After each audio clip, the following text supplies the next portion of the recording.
Ingin belajar bersama Buya Yahya kapanpun dan dimanapun? Dapatkan segera flashdisk MP3 Buya Yahya. Berisikan berbagai materi kajian lengkap bersama Buya Yahya.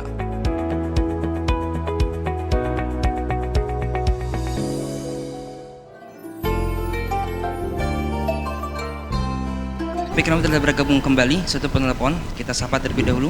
Assalamualaikum. Waalaikumsalam warahmatullahi wabarakatuh. Baik, silakan salawatnya terlebih dahulu, Ibu. Allahumma sholli ala sayyidina Muhammad. Allahumma sholli wa barik alaihi. Dengan Ibu siapa dari mana? Ini hamba Allah di Banten. Dan silakan langsung bertanya kepada Bu. Iya. Assalamualaikum Bu ya. Waalaikumsalam warahmatullahi wabarakatuh. Bu ya, saya mau tanya, ada itu pertanyaan saya. Saya sudah menikah menjelang 3 tahun, dan dalam waktu tahun pertama saya, suami saya memang ada kekurangan dalam nafkah batin Bu ya, dan kami juga sudah mencoba ke dokter, namun memang belum ada perbaikan.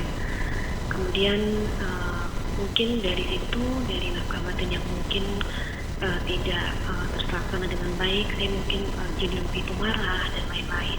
Tapi di situ suami saya malah jadi tidak menghargai saya. Nah, singkat cerita, saya juga sempat hilaf Bu ya, dengan jalan dengan laki-laki lain. Namun alhamdulillah saya tidak berzina.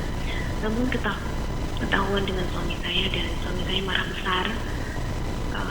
Untuk itu kita sudah membahas bahwa saya sudah menyesal, saya bertobat.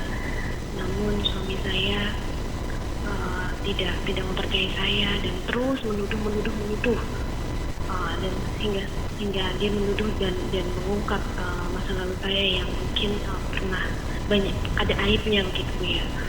Saya merasa sangat tidak dihargai dan sering dilaknat, disumpah-sumpahi, bahkan pernah dikatain binatang seperti itu ya.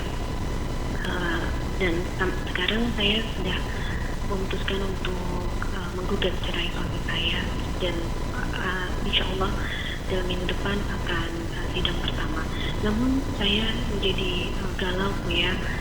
Saya takut pilihan saya ini adalah salah dan tidak diridhoi Allah. Saya sudah coba untuk sholat, istikharah, tapi saya masih belum yakin gitu Bu ya. Saya belum mantap apakah jalan yang saya tempuh ini untuk menggugat cerai suami saya adalah benar atau tidak.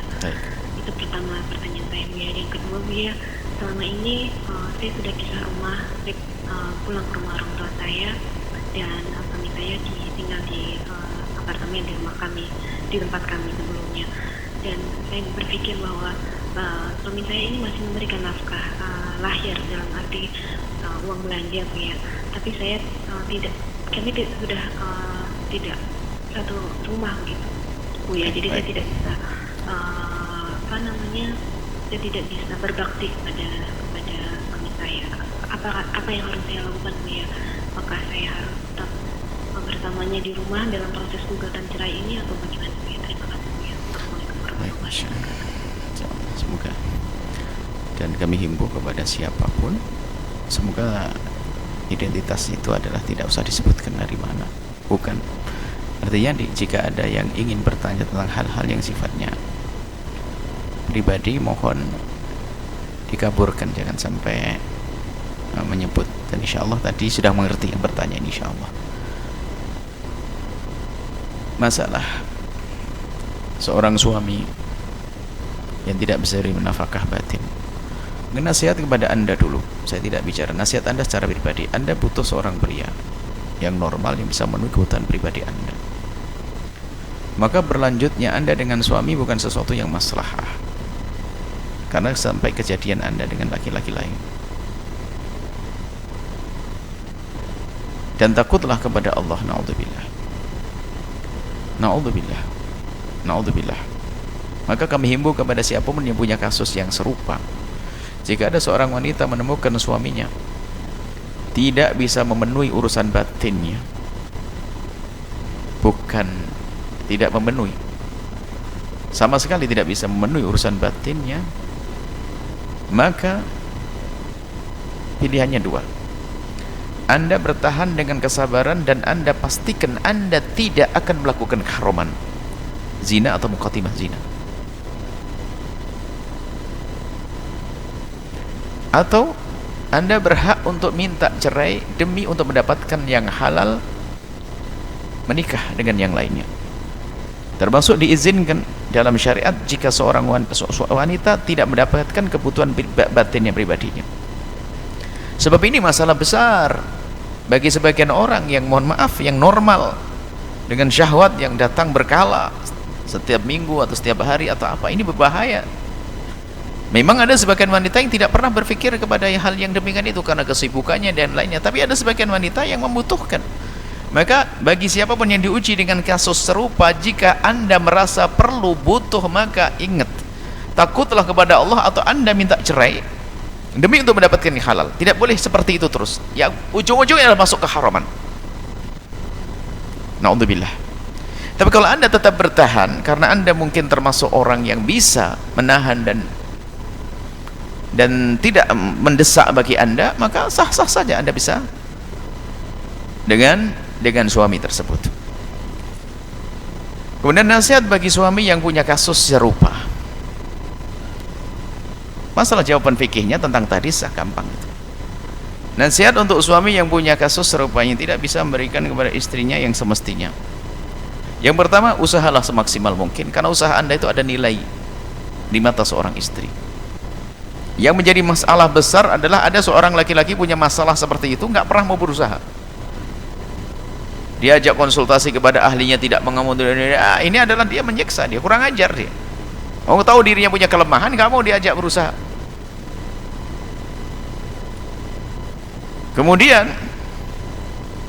jika seandainya dia belum bisa menyenangkan pasangannya dengan yang semestinya, akan tapi dia hendaknya bisa menyenangkan pasangannya dengan yang lainnya, misalnya dengan, mohon maaf, ini kami sampaikan, ya dengan, mohon maaf, cumbuan, dengan rayuan, dengan tangannya, dengan macam-macam. Jangan sampai tidak ada upaya untuk menyenangkan pasangannya, karena istri adalah wanita normal. Jangan sampai nyentuh juga tidak, gara-gara dianya tidak bisa melayani istrinya, nggak nyentuh, nggak ini menyiksa. Paling enggak dia berusaha, itu adalah istrinya. Sambil berusaha, barangkali dengan itu semuanya akan muncul syahwat, kemudian menjadi bisa berhubungan dengan istrinya. Kalau tidak, ini keterlaluan suami seperti itu. Sudah dia punya kelemahan, tidak mau berusaha. Ini zalim dia, zalimnya zalim double ini orang.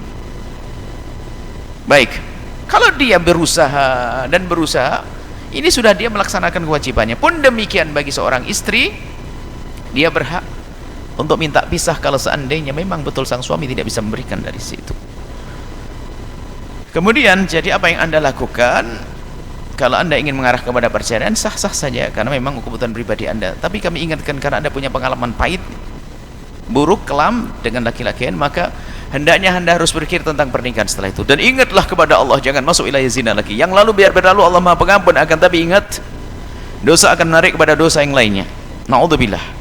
Segera tobat, tobat, tobat, tobat.